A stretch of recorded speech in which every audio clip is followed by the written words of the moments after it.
Bonjour à tous, bienvenue sur SVM6. Je passe au tutoriel numéro 4 donc, de cette série sur SF, science-fiction. Le couloir, donc ce que je vous propose c'est de modéliser comme ceci des sortes de fermetures de sas pour rajouter dans votre décor. Voilà, c'est une sorte de porte. Alors, je vais vous expliquer comment j'ai fait ça. Ce que ça donne, moi j'en ai rajouté plusieurs, je vais vous faire voir. Donc voilà ce que ça donne. J'ai texturé, donc tout ce qui est texture, on verra ça dans le dernier tuto. On va texturer les objets, je vais vous faire voir comment les texturer. Voilà ce que ça donne, donc ces espèces de fermetures de ça, j'en ai mis plusieurs, mais bon, ça reste de la déco. Donc grosso modo, dans ce décor-là, il va manquer des tuyaux. On va donc prochainement travailler sur les tuyaux, la modélisation des tuyaux. Les couder, les déformer, les mettre dans tous les sens, enfin voilà, on va mettre de la tuyauterie dans tout ça. Et puis voilà, donc pour ce qui est de ce tuto, on va faire cette espèce de porte là, cette espèce de fermeture de sas. Alors c'est parti, je repars sur une version, sur une autre fenêtre de Blender.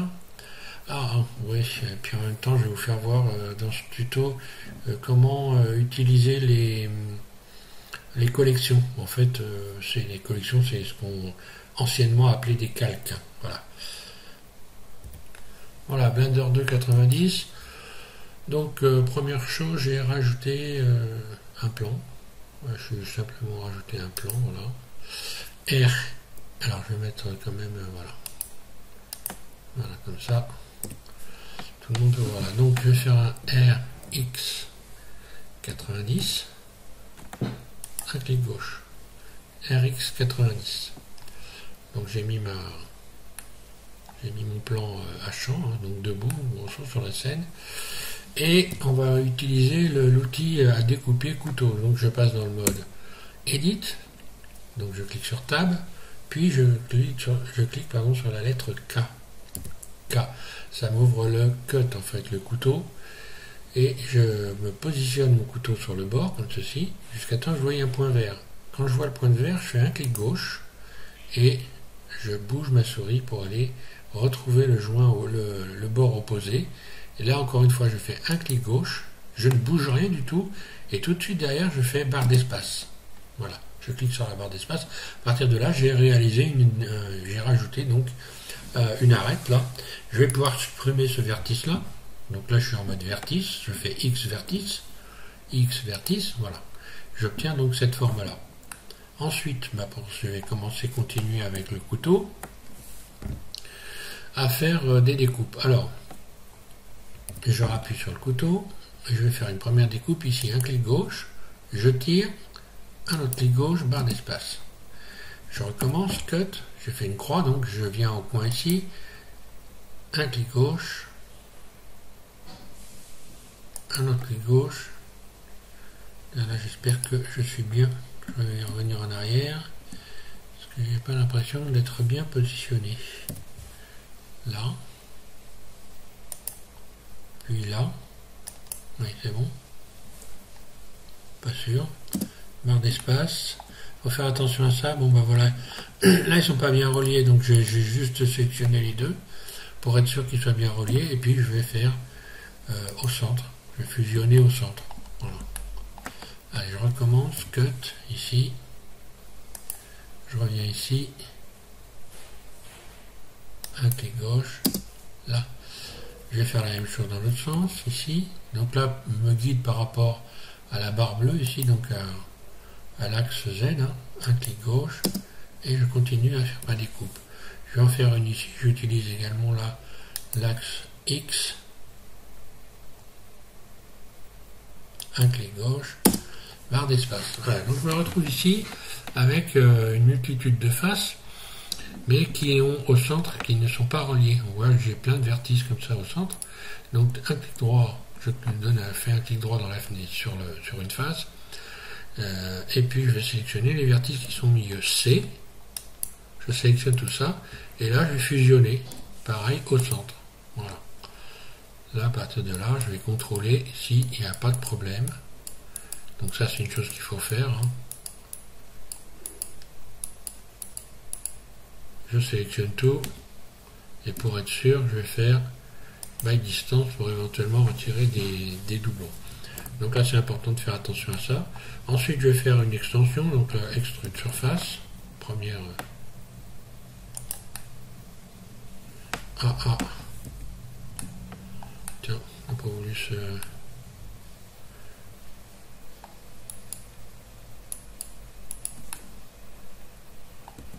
Bon, c'est pas grave, on la fera après, ouais, parce que là j'ai des doublons apparemment.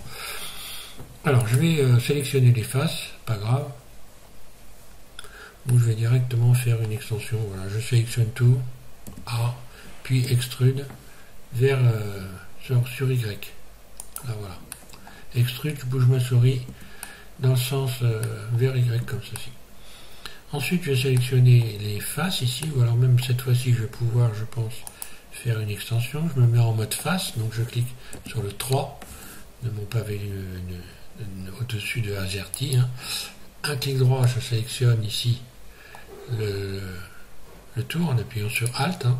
Alt, un clic droit, puis extrude surface. Voilà, cette fois-ci, il n'y aura pas de problème. Ensuite, je vais sélectionner les faces qui sont au centre ici. Donc voilà, je sélectionne toutes ces faces-là. Et je vais faire un double I, 2 fois I. Donc I, et je bouge ma souris. J'appuie sur Shift en continu pour que ça se passe doucement. Hop là. Voilà. Je fais donc des faces internes en faisant ça. Là. Là, j'ai créé des faces internes. Et pour pouvoir voir des barres comme ça à l'intérieur, je vais tout simplement faire extrude. Et sur l'axe Y, je repousse tout comme ceci. Là, ce qui me donne ça. Alors ensuite, je vais faire ressortir un petit peu tout ça pour donner des formes sympas. Je me mets en vue 1. Donc là, attention à bien se mettre en vue 1. Un clic droit, mode vertice. Je clique donc sur le 2 de mon au-dessus de AZERTY. Donc là, je suis bien en mode vertice. Puis je vais sélectionner les vertices. Pas le 2, pardon, je suis en mode arrête sur le 1, voilà. Donc je les sélectionne bientôt. Hein. Puis C, je sélectionne ici uniquement ceux qui sont au centre. Là. Je n'ai plus qu'à les déplacer en faisant un GY comme ceci. Et voilà, j'obtiens la croix qu'on voit au centre. Ok, ensuite. Alors ensuite, il y a un truc que je pourrais faire, je pourrais éventuellement, tiens, je vais tenter quelque chose. Si je...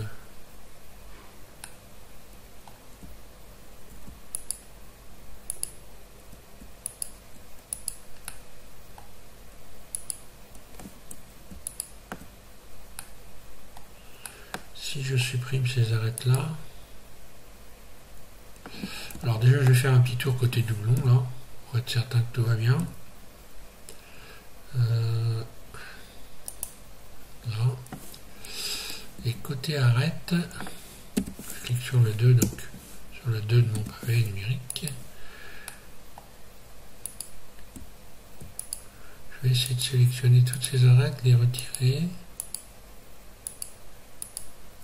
On va essayer de les supprimer. X dissoudre les arêtes. Ouais, ça marche bien. Histoire d'avoir tout bien à plat comme ça. Et là maintenant je vais faire des faces internes ici. Donc là j'ai des faces. Et je vais juste faire des faces internes en faisant donc I. Là. Voilà. Comme ça. Et puis extrude vers l'extérieur. Extrude E. Et je bouge tout de suite vers l'intérieur, voilà, pour avoir cette forme d'étoile là, que je trouve plutôt sympa par rapport à ce que j'ai fait précédemment. Donc ça, je trouve plutôt ça un peu mieux. Alors ensuite, on va pouvoir donc commencer à donner un petit peu des formes sympas. Je sélectionne le tour, Alt, un clic droit sur le tour ici, puis E, extrude, je bouge ma souris. Donc je donne une épaisseur à ma porte, comme ceci. Alors c'est ma stock, hein, mais bon, ben voilà, c'est un peu volontaire, ça c'est ma stock. Après, on peut toujours faire ça moins ma stock. Hein. Donc, par exemple, je me mets en mode face, donc 3, Je sélectionne une face ici, puis coplagnard. Donc je vais sur la lettre Q, hein, coplagnard, là. Voilà. Et là, tiens, ça ne me prend pas coplagnard, donc j'ai plus qu'à faire un Shift Alt, un clic droit sur le bord, puis faire un GY pour venir désépaissir éventuellement ma porte. Ouais, là, ce sera un petit peu moins mastoc. Alors maintenant, je vais un peu arrondir les tours en sélectionnant le mode arrête, donc 2, puis un clic droit sur ces arêtes-là, le tour. Donc je regarde si bien tout est bien sélectionné. Hein. Si je me mets en mode transparent, normalement je dois le voir. Là, je vais me mettre par rapport à ici, voilà. Le tour est bien sélectionné, pas de problème. On voit mieux en fait quand c'est transparent avec ici, hein, mais bon. Et je vais faire un CTRL B. CTRL B. J'appuie sur Shift et je tire doucement. Je fais un biseau. Je tourne la roulette de ma souris 2 fois. Faut pas trop rajouter d'éléments de boucle, sinon après ça va être très très lourd et ça peut devenir compliqué après. Alors ensuite je vais pouvoir peut-être donc là si je voulais faire les bords ça pourrait être un peu compliqué éventuellement, ou alors il aurait fallu que je fasse les bords. Je reviens en arrière, CTRL Z. J'aurais pu biseauter uniquement les tours ici par exemple. Donc là je désélectionne tout, je vais faire Shift, CTRL, Alt, un clic droit. Voilà, donc là j'ai sélectionné tous les tours, puis je continue, Shift, Alt, Shift, CTRL, Alt, un clic droit. Voilà, comme ça j'ai sélectionné tous les tours. Je n'ai plus qu'à désélectionner tout ce que je ne vais pas avoir besoin, par exemple, ici, ça, tout ce qui est à plat, là, bien sûr, parce que moi j'en ai besoin que ce qui va être chanfreiné, hein. Alors j'aurais pu également me mettre en mode transparent et tout désélectionner en une fois. Hein. Je vais contrôler pour être sûr que je n'ai pas des sélections bizarres. Donc là je n'ai bien que les arêtes qui sont sur les bords là.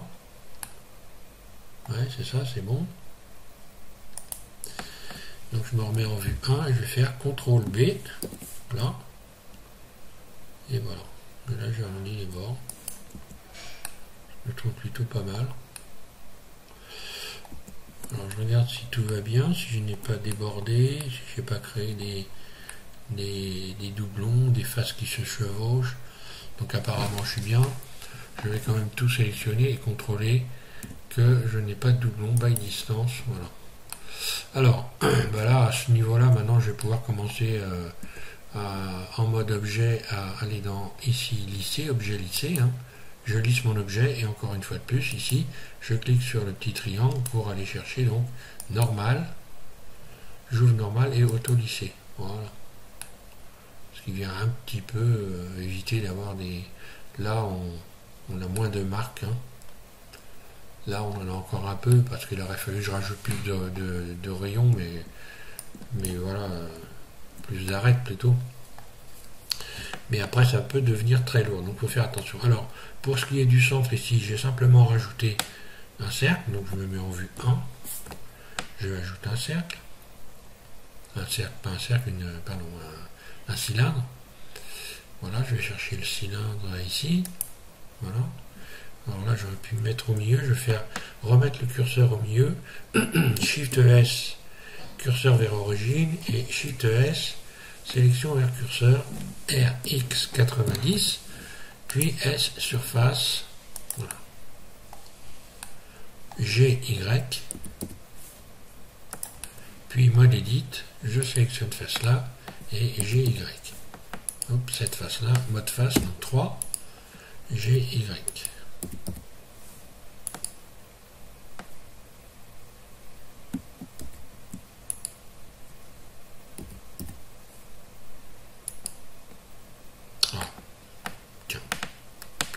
J'ai dû faire une petite bidouille. Voilà. Et là, j'ai juste me mettre, voilà, comme ça au bord. Extrude, E. Surface. Voilà. Donc là j'ai fait un biseau aussi sur les bords ici, là. Par contre là je vais refaire extrude. Bon après attention, c'est une question aussi de poids, il faut faire attention à ça. Mode arrête, donc 2 au-dessus de AZERTY. Alt, un clic droit pour sélectionner le tour. CTRL B pour faire un biseau, légèrement. Là. Voilà, je ne vais pas aller plus loin. Ça me paraît pas mal, donc on va rajouter une deuxième porte. Alors il y a un truc qui est très simple à faire. Déjà, on va pouvoir joindre les deux éléments. Hein. Donc j'appuie sur Shift, un clic droit sur la porte, et je vais juste faire CTRL J. Voilà.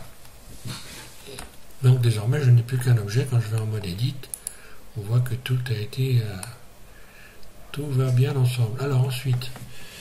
Pour doubler ma porte, je ne vais pas me casser la tête. Hein. Je me mets en vue, hein, mode objet. Et il suffit d'aller chercher ici un effet de miroir. Donc la clé plate, ajouter un modificateur, miroir. Je suis en train de perdre la voix, moi. Miroir, donc là, il y a un effet de miroir qui s'est fait sur X. Donc ça, c'est pas ce que j'ai besoin. Moi, ce que j'ai besoin, c'est de faire un effet de miroir sur Y. Voilà. Ensuite, je me mets en mode Edit, je sélectionne tout, et je vais faire un GZ pour séparer les deux éléments. Là. Voilà, donc j'ai deux portes.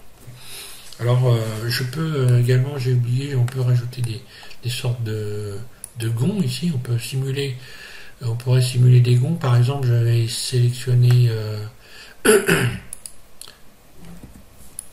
je vais sélectionner ces deux faces-là. Je vais faire double I.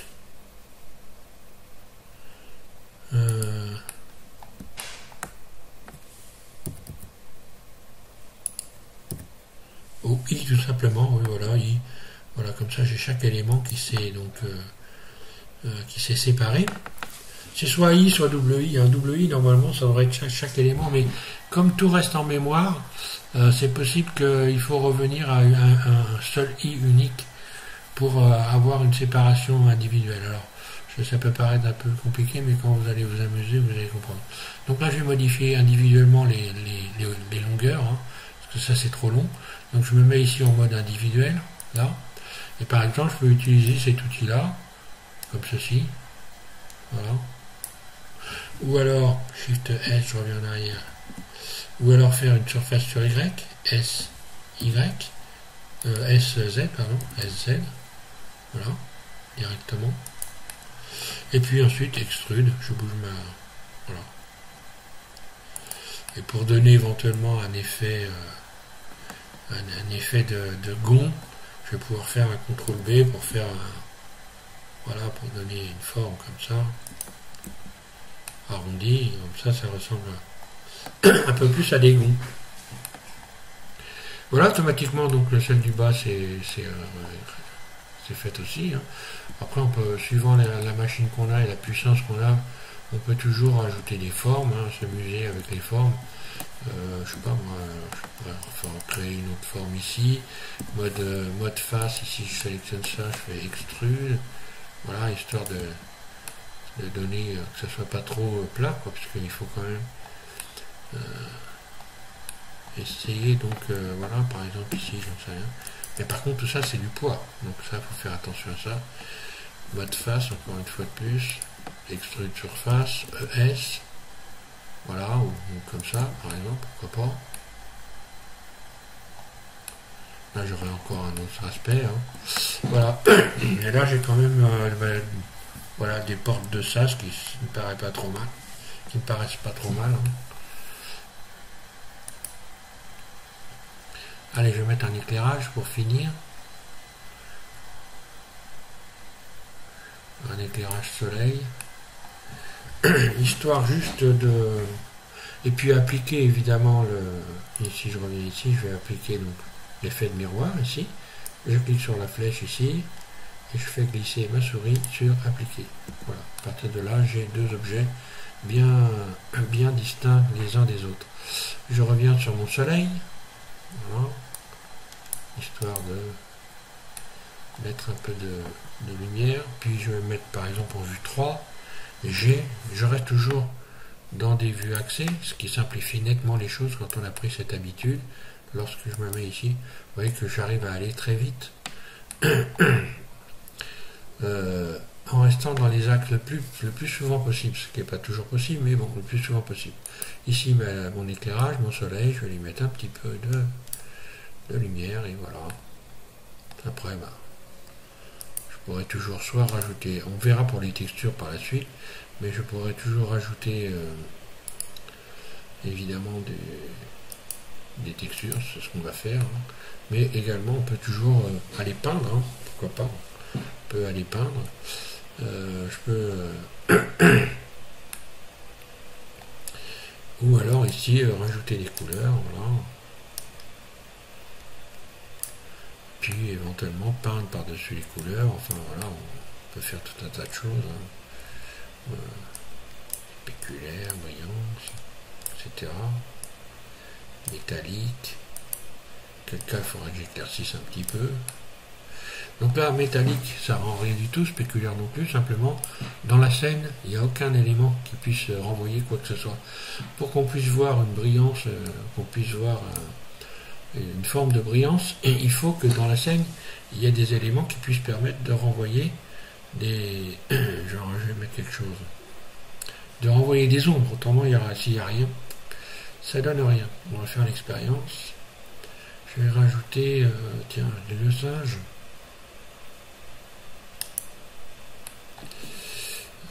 GX. Voilà. Là, il y a des ombres.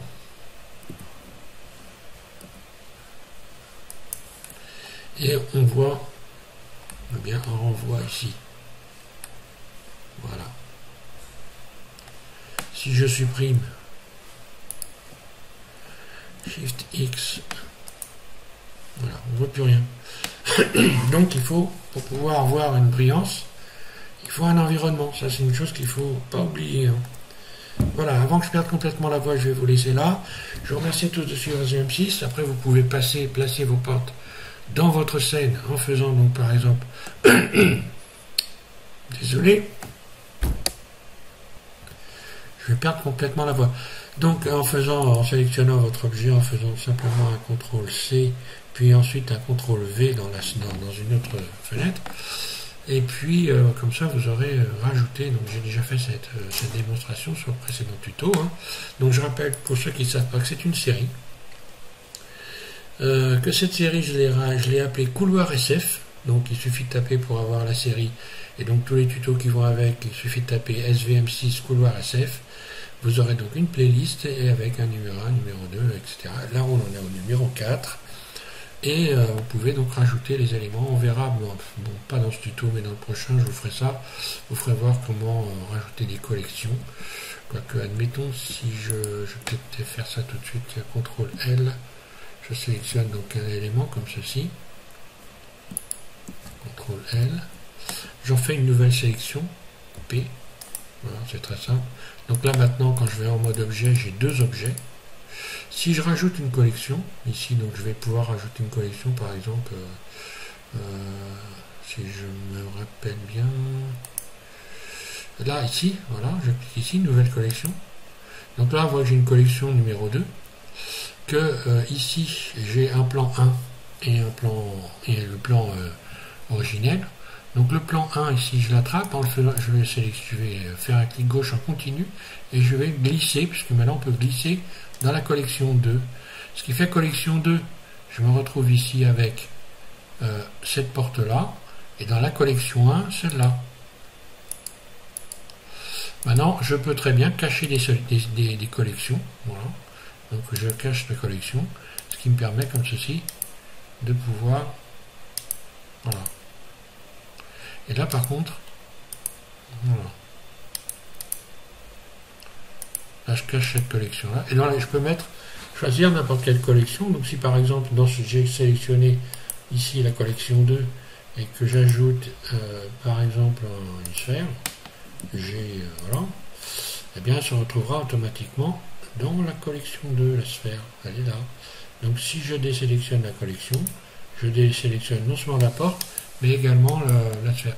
Alors c'est pratique pour éventuellement modéliser et puis pas perdre, je veux dire, ne garder qu'un seul objet, hein, éventuellement de faire des collections, et puis aussi ça permet d'éviter de ramer, d'avoir des scènes qui sont trop lourdes et qui amènent votre machine à ramer.